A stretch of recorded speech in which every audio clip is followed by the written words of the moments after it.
안녕하세요. 원샷입니다. 출퇴근길 10분만에 끝내는 직장인 주식 투자 원샷입니다. 오늘 방송은 주간 증시 체크 2월 5주차 방송이고요. 오늘 방송은 2월 증시에 대한 마감 전략을 한번 짜보도록 하겠습니다. 현재 증시는 기간 조정 구간에 제가 말씀드렸죠. 그 가격 조정을 지나서 이제 기간 조정을 지나가고 있고 또 그러다 보니까 주도주가 나올 수가 없고 그래서 개별 종목 장세가 진행되고 있다라고 한마디로 말씀드릴 수 있겠습니다. 자, 이제 시작합니다. 자, 현재 증시를 한번 점검해 보도록 하겠습니다. 제가 증시 상승을 가로막는 매크로 지표다. 그래서 알아야 된다. 그래서 세 가지 말씀드리고 있죠. 미 국채 10년물 장기국채 3.0, 유가 70불. 이제 원달러 환율이 1030원이면 증시가 어렵다. 근데 지금 보시면 현재 2.87, 또 유가는 63불, 달러는 이제 1079원인데 미국 10년물 장기 국채는 3.0을 넘을 거라고 예상이 되고 시장에서는 3.0에서 3.5까지 올해 예상하고 있습니다. 근데 중요한 건 이제 그 금리에 대한 그 이전에 긴축과 같은 발작 같은 이런 거에 대해서 이제 시장이 서서히 적응하고 있다. 그러니까 3.0을 터치해도 시장이 이렇게 막 떨어지지 않을 거라는 거죠. 그러니까 3.0 가까워졌다고 막 인버스 ETF를 사시고 이제 이러시면 안 된다는 말씀 드리는 거예요. 그 다음에 유가도 70불까지 갔다 지금 63불인데 올해 약 60불에서 65불 사이로 왔다 갔다 할 거라고 이제 안정권에 들어간 것 같습니다. 변동성이 축소되는 거죠. 그 다음 이제 달러도 이제 점자 이렇게 되면 더 떨어지겠죠. 한 뭐 떨어지는 거야 왔다 갔다 1,050원에 1,100원 사이로 왔다 갔다 할 것 같습니다. 그래서 그 여기 나왔지만 미 10년물 국채가 3.0이 넘을 확률이 높으나 시장에 미치는 충격은 점점 적어지고 있다. 그리고 이제 금리가 오른다는 게 인플레이션 때문에 그런데 사실 인플레이션에 따른 면을 보면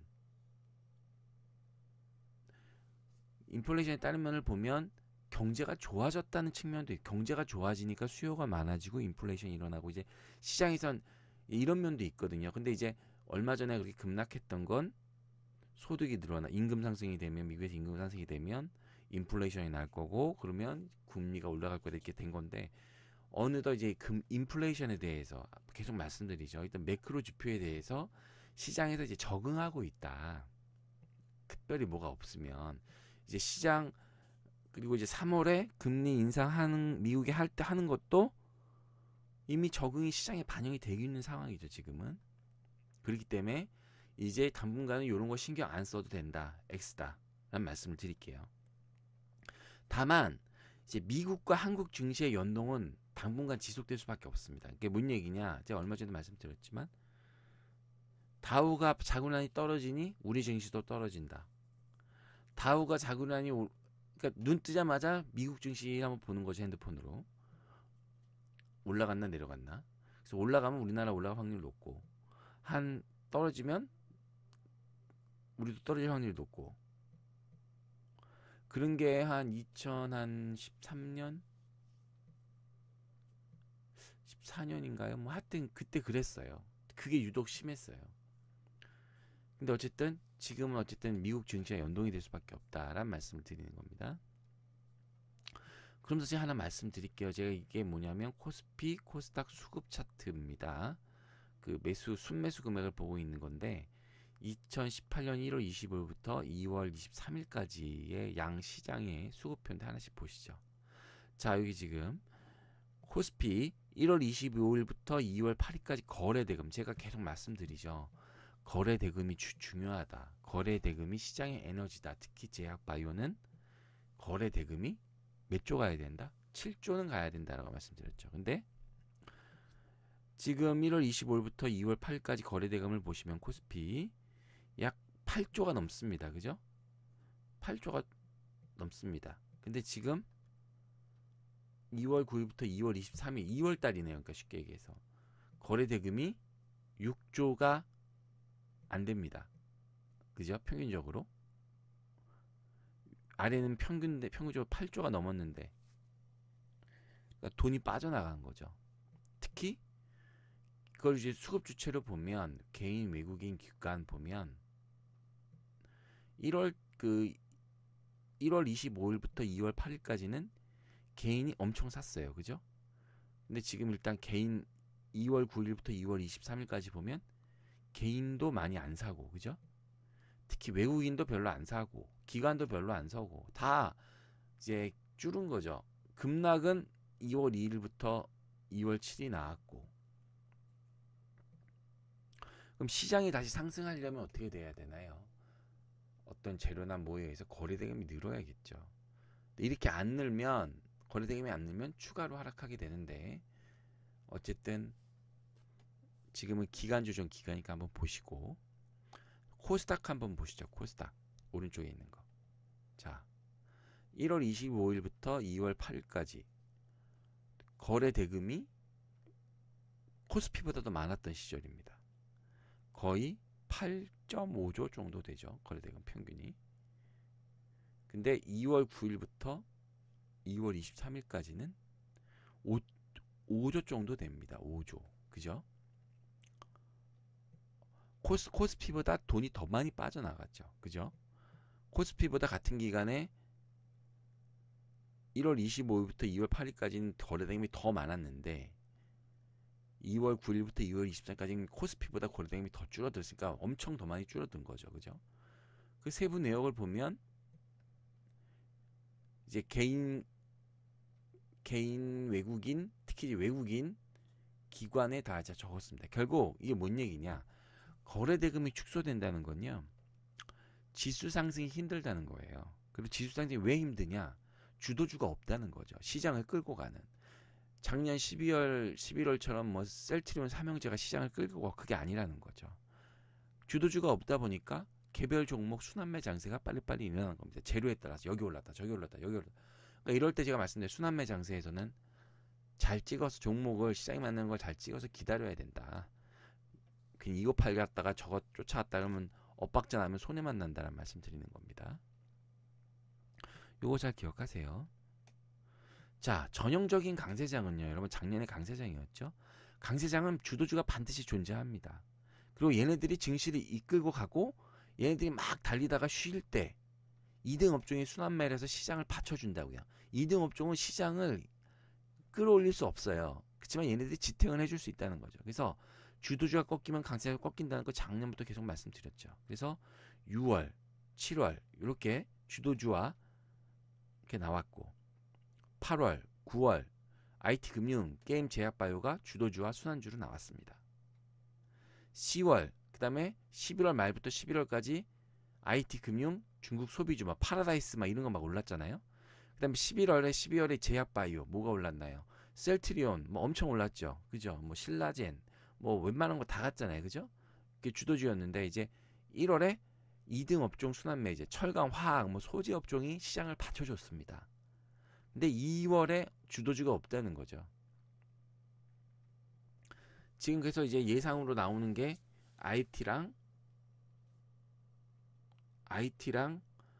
그 제약 바이오인데 예전에 IT 하면 삼성전자, SK하이닉스, 제약 바이오는 셀트리온, 삼형제 뭐 이랬는데 걔네들이 지금만큼 못 간단 말이죠.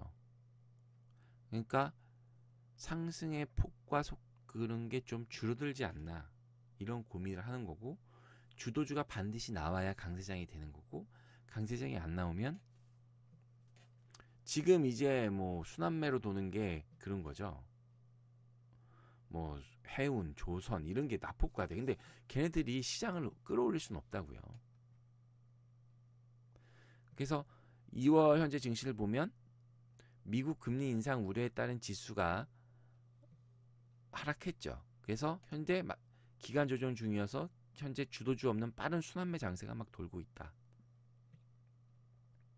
오늘은 이거 올랐다가 저건 제약바이오도 하루는 올랐다가 하루는 내렸다가 주도주라면 제약바가 쭉쭉쭉쭉 시장을 끌고 올라가야죠. 예전처럼. 제가 요런 이 강세장 차트를 꼭 기억하시라고 제가 말씀드리고 있죠. 작년부터.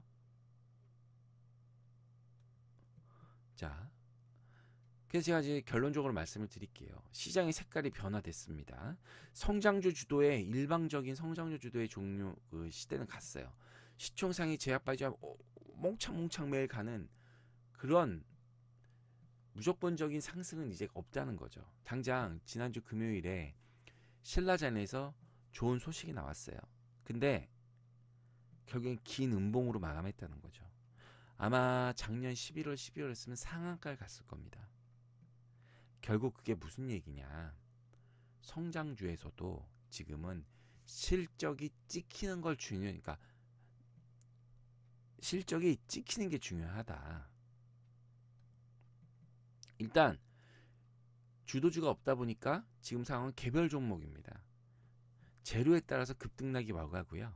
두 번째로 이제 밸류에이션이 중요하다. 저평가 종목이 중요하다. 저평가. 그래서 제가 계속 IT 업종 말씀드리죠. IT 업종. 외국인은 실적이 잘 나오는데 이따 말씀드리겠지만 저평가된 종목을 사고 있다. IT가 실적이 가장 좋잖아요. 저희가 아직도. 그렇기 때문에 그런 환율이 더 내죠. 환율 인상까지 되는 수혜가 있기 때문에 이런 걸 말씀드리는 거고, 이제 성장주냐 가치주냐 이게 중요한 게 아니라 원래는 금리가 올라가면 성장주는 꺾이고 가치주가 간다라는 게 맞아요. 여러분 성장주는 뭐예요? 지금 당장 돈을 잘 버는 게 아니라 앞으로 버는 거죠. 많이 벌 거죠. 그걸 미리 땡겨와서 제약 바이오 뭐 이런 거죠. 근데 가치주는 지금 실적이 나오지만 싼 거고, 근데 금리가 올라가면 기본적으로는 성장주가 꺾이고 가치주가 간다고 하지만 지금은 꼭 그런 건 아니라는 거죠. 성장주와 가치주 이 스타일이 중요한 게 아니라 실적이, 성장주에서도 실적이 지금 잘 찍히고 있는 건 가고, 가치주에서도 실적은 잘 나오는데 싼 것들 이런 게 간다는 거죠. 실적이 중요하다. 그런 거 말씀드릴게요. 그 다음에 주식의 사이즈로는 중형주, 소형주는 너무 적고요. 그 중형주가 사실 수급적으로 작년에 외국인이 주도하는 장세에서 수급적으로 대형주가 수혜를 받죠. 패시브 자금이 많이 들어오고 막 시총 상위 종목으로 매수가 들어가니까. 근데 지금 아까 보셨지만 거래 대금이 줄어들었단 말이에요. 그러니까 이제 사도 선별적으로 산단 말이에요. 무조건 시총 상위 밭대기로 사는 게 아니라. 그렇기 때문에 상대적으로 중형주 중에 작년에 실적이 좋았으나 주가가 많이 못 갔던 거, 대표적으로 이번 주에 많이 간 게 유니셈이죠. 유니셈. 그런 종목들이 잘 간다. 그러니까 종목을 잘 접근하셔야 된다. 그래서 다시 한번 말씀드리면 개별 종목인데 사이즈는 중형주고 실적이 잘 나오는 싼 종목이 지금 가고 있다. 이렇게 말씀드리면 될 것 같아요. 그러니까 여러분이 사실 그러니까 지금 그 지난주 금요일에 신라제니에서 호재가 나왔는데도 4% 상승하고 장대 음봉이 나온 건 굉장히 큰 시사점이 있는 거예요. 신라젠이 지금 실적이 잘 나오는 종목이 아니라고. 셀트리온이랑은 틀린 거예요. 셀트리온은 지금 실적이 잘 나온다고요. 그나마. 신라젠이 작년 10일이었으면 상한가 갔을 거라고요. 근데 지금 못 간다는 거예요. 그러니까 지금은 어쨌든 그러니까 제약 바이오도 최근에 많이 사셨지만 뭐 임상 이상이라고 훅 가고 뭐 이렇게 안 그런다고요. 지금 뭐 제약 바이오가 가려면 라이센스 아웃, 기술 제약을 체결한 그랬을 경우만 갈 거라고요. 뭐 임상 이상을 뭐 승인했다는 둥, 뭐 시험한다는 둥, 그렇게 해서 뭐 삼상을 한다는 둥, 이렇게 해서 갈지 안 갈지. 신라젠은 그거죠. 뭐 했는데 효과가 있다. 근데 효과가 있는데 뭐 그래 신라젠 그 효과 있어. 근데 실적 지금 찍혀? 안 찍히죠 지금은. 지금은 장부에 실적이 찍히는 게 중요해요. 그러니까 기술 라이센스 아웃, 기술 수출 라이센스 아웃 해요. 그러면 실적 찍히죠. 그건 가는 거죠. 그러니까 제약 바이오도 그런 거 잘 보셔야 된다. 그러니까 임상 이상을 뭐 기다리시는 내가 보유한 종목에 그런 분들 계실 수 있죠. 근데 쉽지 않을 것 같습니다. 그래서 제가 IT 업종은 실적이 찍히니까. 그래서 2월 말까지는 지난주에 보여드린 거예요. 기술적 반등 구간이 있고요. 외국인 수급이 가장 중요하다. 그래서 2월 말까지 코스피 외국인 매수 종목에 한번 관심을 가져보자라는 말씀을 드리고, 중형주도 해당이 되죠 이제는. 예. 그 다음에 이제 중요한 거 스타일 전략이 트레이딩 바이다. 단타 쳐야 된다. 작년처럼 사갖고 쭉 가면 안 된다.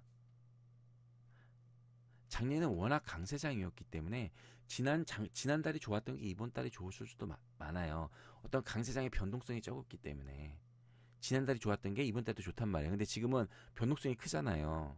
한 주만 해도 틀리잖아요, 여러분. IT 업종만 봐도 제가 바이오도 올랐다 내렸다. 그러니까 트레이딩 바이는 안 된다. 그러니까 이제 바이앤홀드가 안 된다. 사갖고 보유하는 건 안 된다. 이제 추세가 또 새롭게 잡히기 전까지 단기 매매를 하셔야 된다라는 말씀을 드리겠습니다. 자, 그럼 이제 지난주 코스피 현황 한번 보시죠. 약 4개월간의 코스피 일간 차트입니다. 자, 제가 반등 지점 2475포인트 잡아드렸죠? 계속. 근데 50%는 올라와야 된다. 그래야 기술적 반등이 넘다. 근데 아직은 좀 못 미쳤습니다. 어쨌든 근데 요 지난주 동안 증시는 그 전주에 비해 하락했다, 반등했다가 지금 기간 조정 받고 있는 거죠. 이제 상승했던 종목이 이제 화학, 석유화학, 정유가 되게 좋았고요. 철강은 아웃이 됐고 화학이 좋았습니다. 그리고 이제 요새 떠오르는 게 해운입니다. 해운, BDI 경제가 좋아지면서 물동량이 많아진다 해서 벌크, 해운 업종, 대한해운 뭐 이런 게 많이 올랐죠. 페노션도 양호하게 올랐고, 조선, 또 조선은 또 왜 좋아지느냐? 수주는 안 좋지만 실력은 안 좋지만 LNG 수주가 늘어날 거다. LNG 향후 뭐 LNG가 부족할 거라는 여러 가지 얘기가 있는데 시장에선 해운과 조선, 그래서 해운과 조선이 좀 올라가고 있는데 대형주를 관심 가지신 분은 이런 쪽을 한번 보시는 게 좋을 것 같습니다. 그래서 이제 화학같이 이제 소재 업종, 그다음에 이제 해운, 조선 이런 것처럼 이제 산업재 업종으로 지수를 떠받치고 있어요. 근데 얘네들이 지수를 막 끌어올리지 못하나. 그래서 오른쪽에 차트 보시듯이 이렇게 차트를 받치는 수준이죠. 예. 그리고 이제 외국인은 실적 모멘텀에 대해서만 차별적으로 대형주를 매수한다. 그러니까 근데 여러분 외국인은요 해운이랑 조선은 안 사요. 이따 보시겠지만 낙폭과대 업종은 안 산다고요. 지금 잘 나오고 앞으로도 잘 나올 걸 산단 말이죠. 그러니까 외국인은 화학은 사지만 해운이랑 조선은 안 산다고요. 아셨죠? 3주간의 차트 한번 보시죠. 2월 2주차에 급락을 했고 2월 3주에 반등을 했고 2월 4주차에 기간 조정을 받고 있습니다. 중요한 건 이제 지속성 있는 수급 주체가 없다는 거예요. 샀다 팔았다 샀다 팔았다. 근데 또 그러니까 또 재밌는 게 삼성전자 매도하고 SK하이닉스 매수한단 말이죠. 그러니까 지수가 가기가 어렵죠. 이제 기술적 반등 구간 2주차에 진입을 했습니다. 2월 4주차에 반등을 했고 2월 4주차에는 횡보를 했으니까 이제 2주차 구간이고 좀 더 올라야겠죠. 앞으로 더 가려면. 그래서 이제 약간의 근데 비중은 중립으로 이제 입장을 바꿨습니다. 자, IT 업종에 대한 관심 필요. 이제 저평가된 반도체 소재 앤 장비 종목. 작년에 안 갔던 거. 작년에 시세 안 냈으나 실적은 좋았지만 시세 못 냈던 것들. 그 중에 신용 비율 낮고 공매도 이런 거 안 맞고 있고 뭐 이런 종목을 잘 고르시면 좋을 것 같습니다. 자, 지난주에 코스피가 외국인이 뭘 샀는지 보시죠. 자, 일단 외국인은 삼성전자, 셀트리온, 네이버를 샀습니다. 팔았습니다. 이제 납포 과대 업종이죠. 그다음에 외국인 어떤 걸 샀냐? 시총 상위 종목을 샀습니다. 그죠? SK하이닉스 실적 호조 종목을 샀습니다. 시총 상위 종목 이런 걸 샀죠. 자, 그다음에 금융투자 한번 보시죠. 금융투자 보시면 다 ETF예요, ETF. 그러니까 시장을 관망하고 있다는 거예요. 그냥 패시브죠. 그러니까 시장에 맞춰서 시장의 수익률에 눈높이 맞추는 걸 소극적인 매매를 하고 있다. 뭘 사서 올리고 이런 게 아니라 아직은 시장을 얘네도 기간 조정 기간이니까 바라보고 있다는 거죠. 코스닥 현황을 보시죠. 자, 반등 지점 875 찍었는데 거의 왔어요. 그죠? 그리고 증시 조정된 모습이 아주 양호합니다. 캔들의 그 증시 조정이라는 박스 안에 보시면 캔들이 점점 축소가 되고 있죠. 결국 뭐 이렇게 무슨 얘기예요? 변동성이 축소되고 있다. 이제 좀 좋은 재료로 주가가 올라가면 돌파가 될 수가 있겠죠. 코스피보다 훨씬 양호한 상태입니다. 역시 계속 말씀드린 외국인 매도세 이어진 종목과 이런 거는 사시면 안 되고 바이오가 좋았죠. 근데 바이오도 시총 상위가 막 좋나요? 아니죠. 다 재료가 다 틀린 거, 재료로 다 틀린 거죠. 화장품도 좋았습니다. 그다음에 게임이랑 엔터도 나쁘지 않았어요. 뭐 결국 늘 가던 것만 다시 간다. 이렇게 보시면 될 것 같아요. 차트 보시죠. 2월 2주차 이렇게 했고 2월 3주차 반등을 했고 2월 4주차 보세요. 캔들이 점점 작아지고 있죠. 그러면서 저점은 낮아지지 않으니까 굉장히 양호하다. 조정이. 다만 시장에 뚜렷한 매수세가 없다. 코스피 지금 그냥 횡보죠. 개인과 기관이 시장의 매수세 시장을 받치고 있는 거고 이제 추가 확인이 필요하죠. 예. 아직은. 그래서 중립적인 투자, 중립적인 비중으로 나눴습니다. 근데 이번 주에 돌파를 아마 할 수도 있을 것 같아요. 지난주 금요일에 다우가 올랐기 때문에 한번 세게 가지 않을까. 그때 어느 게 가느냐? 바이오가 또 가느냐? IT가 가느냐? 뭐 화장품, 게임 엔터. 이제 뭔가 이게 만약 상승이 된다면 주도주가 나올 시기잖아요. 누가 가장 먼저 뛰쳐나가는지 잘 보셔야 되는 시점인 것 같습니다. 다음 주에. 그럼 그게 주도주가 될 확률이 높죠. 떨어지면 좀 더 기다려야 되고. 자, 정책 테마 업종. 제가 이 유전자 가위 계속 말씀드렸죠. 그다음에 2차 전지도. 근데 여기 이 유전자 가위라고 다 사고, 다 그게 아니죠. 그 중에 실적이 진짜 찍히고 있는 것들이 잘 갈 수 있다. 라고 말씀드립니다. 자, 코스닥도 보시면 뭐, 얘네들은 제약바이오를 그렇게 팔고 있네요. 그죠? 외국인은 참 셀트리온은 별로 안 좋아하는 것 같아요. 근데 이제 외국인이 사는 거는 보시면 이제 저평가 종목, 실적 증가는 작년부터 계속됐으나 주가는 상승 안 됐던 종목들, 뭐 유니생, 코미코, 아프리카 TV도 마찬가지죠.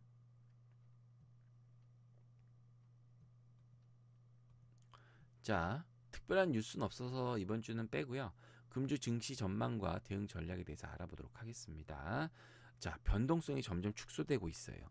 그런 어떤 축소되면서 기간 조정 구간을 지금 통과 중에 있습니다. 기간 조정이랑 이제 주가가 이제 막 변하지 않는 거죠. 그리고 또 향후 미 증시에 연동되는 눈치 보기 순환매 장세가 지속된다. 그러니까 아까 말씀드렸죠. 다우가 떨어지면 우리 떨어질 거고 다우가 오르면 우리도 올라갈 거고 뭐 이런 거죠. 어쨌든 지금은 다들 뭐 금융투자도 그렇고 금융투자도 그렇고 다 이제 시장의 눈치를 보고 있죠. 근데 이제 중요한 게 있습니다. 이제 미 반기 통화정책 보고서가 2월 28일부터 3월 1일까지 있는데 거기서 이제 상하원 청문회에 신임 제롬 파월 의장이 출석해서 반기 통화정책에 대해서 보고를 합니다. 이때 향후 금리 인상에 대한 언급을 주목하시는데 뭐 예상은 시장은 경고하고 뭐 우리는 한 4번 정도 금리를 올해 인상할 수 있다라는 얘기가 나올 겁니다. 그래서 금리에 대해서 지금 이제 점점 뭐랄까 적응을 하고 있다 계속 말씀드리지만 시장이 그건 따라 한번 말씀드릴 텐데 어쨌든 뭐 나쁘진 않다. 어차피 3월 금리 인상은 시장에서 이미 다 반영이 됐다. 만약에 떨어지면 그거는 매수 찬스다라고 말씀을 드릴게요. 그래서 일단 대형주는요 해운 업종 및 조선 업종을 한번 주목해 주시고요. 중소형주는 IT 중형주 그리고 이제 정책 테마에 주목해 주시기 바라겠습니다. 자, 3월 4일 방송 안내입니다. 벌써 3월이네요. 3월 증시 이벤트 및 전망, 월간 시황 방송이죠. 아마 3월 4일 날 뵙고요. 이번 그래도 다가오는 한 주는 큰 2월 28일 날 뭐 그게 있지만 크게 뭐는 없을 것 같아요. 아주 좀 수익 잘 내시기 바라겠고요. 자, 이상 원샷이었습니다.